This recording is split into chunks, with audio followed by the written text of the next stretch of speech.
Cuba, it's me. Welcome to episode 277 of The W.I.L.L.I.W Show, which stands for Wrestling is Life. Life is Wrestling. Now, today, I wanted to talk about tomorrow. And not exactly tomorrow for sure. I'm talking 10 years in the future. What will wrestling be like in 10 years? Um, there's a lot of far out, silly answers you could have for this, and I welcome them all. Because who knows? There's been so many things done in wrestling. It's really hard to come up with something new nowadays. And 10 years from now, wow, how are they gonna? I guess depending, wrestling has always kind of mirrored popular culture and what's going on with the world. So whatever, I'm sure they'll always will evolve with the times, and they'll always do what's relevant and take things from real life and real society and incorporate them into the storylines and angles. But like the way things are going now with all these different genders and whatever, and boys wanting to be known as girls, girls as boys, vice versa. How will they keep incorporating that in? Like, is it gonna always? And for the Olympics as well, are they always gonna have men and women categories? Because that's gonna exclude a lot of the population. Will it always be men and women superstars in wrestling? Or, in the independents, you see a lot of intergender wrestling nowadays, and I'm just wondering if 10 years from now, like the WWE, who's right now is the leader in wrestling entertainment, if they will just do away with that altogether and just have, I guess not a heavyweight champion, just the world champion of wrestling, and it could be Charlotte Flair, or like it wouldn't have to be a man, or it could be some person that was born as a male, then transferred over to the other gender. I don't know. And will WWE still be on top? Will WWE be even be a company? Will someone come and take them over? Or will they sell to Disney and like will there be no more WWE? And then the history. That's why I kind of like WWE having around because of the history. Like I'll watch Survivor Series just because I remember watching Survivor Series when I was a kid. But like, what is gonna come of wrestling too? Like, you see all these different styles now, and people taking wrestling in different ways.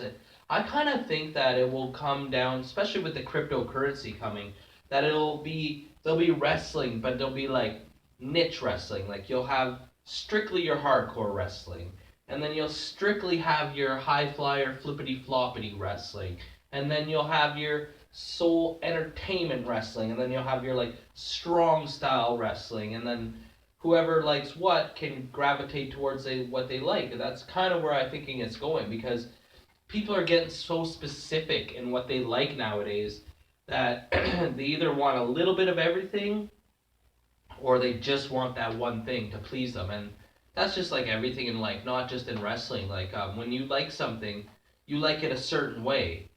For me, when I read a book, I like a certain kind of book. I like a certain kind of movie. For wrestling, I like a certain kind of wrestling.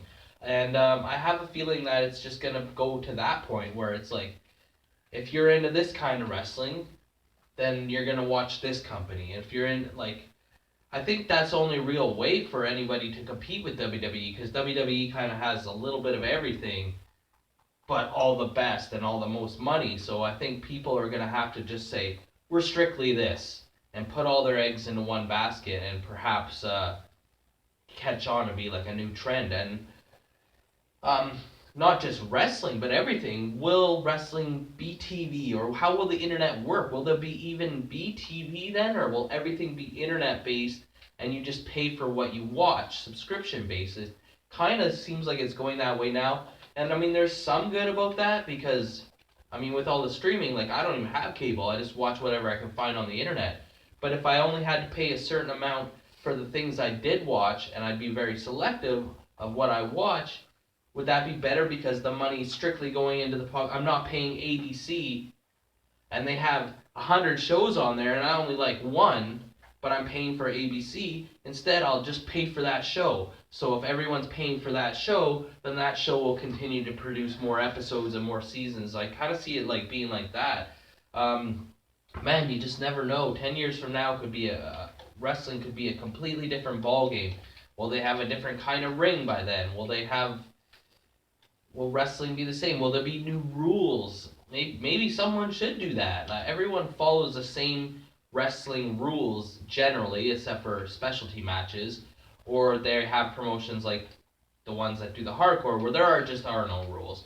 Will someone incorporate new rules into wrestling instead of the traditional 3 count and the submissions and the count out and the, like disqualification?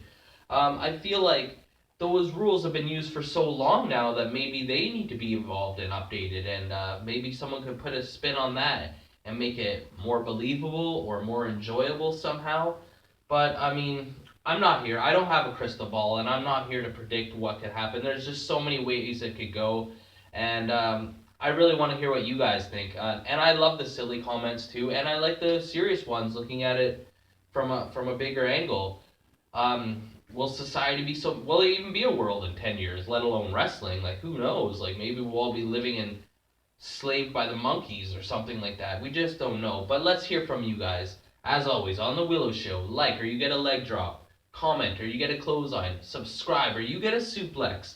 I want to know, what do you think wrestling will be like in 10 years? I'm your host, Elian Habanero. I love wrestling. Cuba!